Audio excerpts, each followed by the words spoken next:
Okay? November 22. At ang scripture po natin ay galing po sa Hebrews 11 verse 3.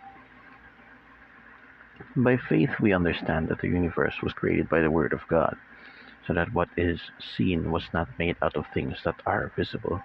Maligayang araw sa inyong lahat. Ako po si Arjan Aglambang. Ito ang aking daily devotion para sa araw nito. At ang tatalakayin natin pong paksa ngayon ay ano ang edad ng ating planeta. At tatalakayin din po natin ang konsepto ng Young Earth Creationism. Agad po tayong dumako dito na Young Earth Creationism teaches that God created the heavens and the earth in a relatively short time frame.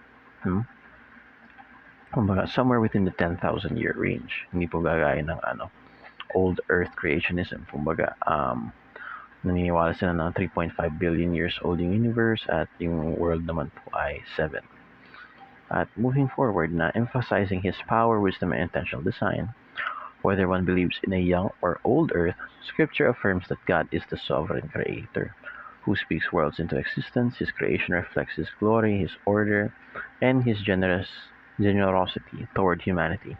Everything we see is meant to reveal His majesty and invite us to worship and stewardship. So, basically, regardless naman po kung old or young or theory po yung ating pinaniwalaan, ang pinakakailangan natin maalala, hindi naman wala itong kwenta or wala itong saysay. Dahil importante pa rin na alam natin ang Panginoon ang bumuo at lumikha ng entire existence ng lahat na basically everything in existence.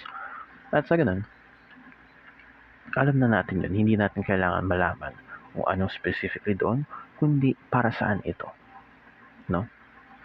So, let's move on to our teachings, ating mga katuruan. Una, Earth can be young or old, kagaya sa ko kanina. At part 2, evidence points to the Creator. At number 3, everything is meant for our enjoyment. So, una, Earth can be young or old. So, regardless nga, kagaya sa ko kanina, naniniwala man kayo sa young Earth theory or old Earth theory, kung 3.5 billion man years old ba yan or 10,000 years old.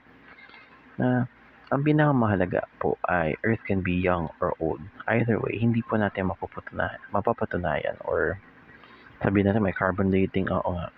But humanity has not reached the point where we can say it is a fact or really truth. Kasi up to now, it's still a theory. No? Madaming theory na tinuturing natin bilang katotohanan, form of enlightenment galing kay Horkheimer. Connect ko lang na kung saan naniniwala ang mga tao sa isang bagay at ito'y nagiging mito, ito'y nagiging sacred in its sense na madaming hindi sabi na hindi sila sang-ayon, nagmumukha silang crazy or ini-insult sila. And Earth can be young or old. So regardless of our belief po doon, na kung kahit may science po tayo nagpapatunay na dito o rito, hindi po natin masasabi it's 100% true as we always base on the Bible.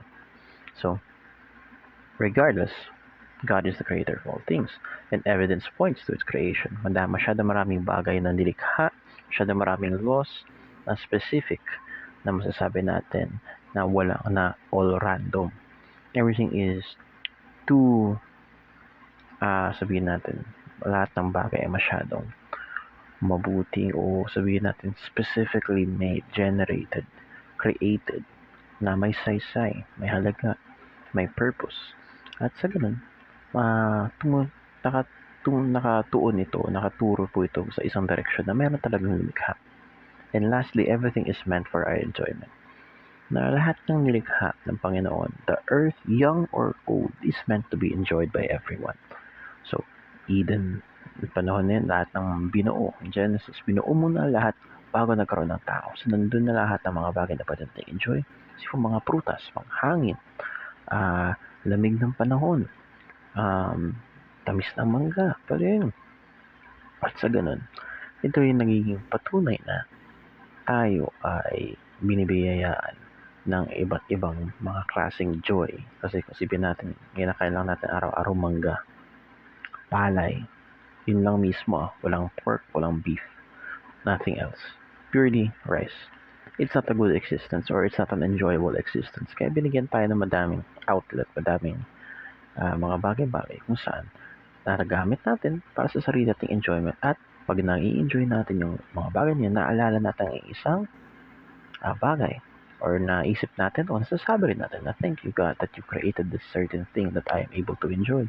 Video games, digital access, internet, coffee, no? Thank God it has come to existence and God has created it. Kaya, ayun lamang. Sana meron po kayo napulot na aral sa araw na ito at yun lamang, maligayang araw at mabuhay.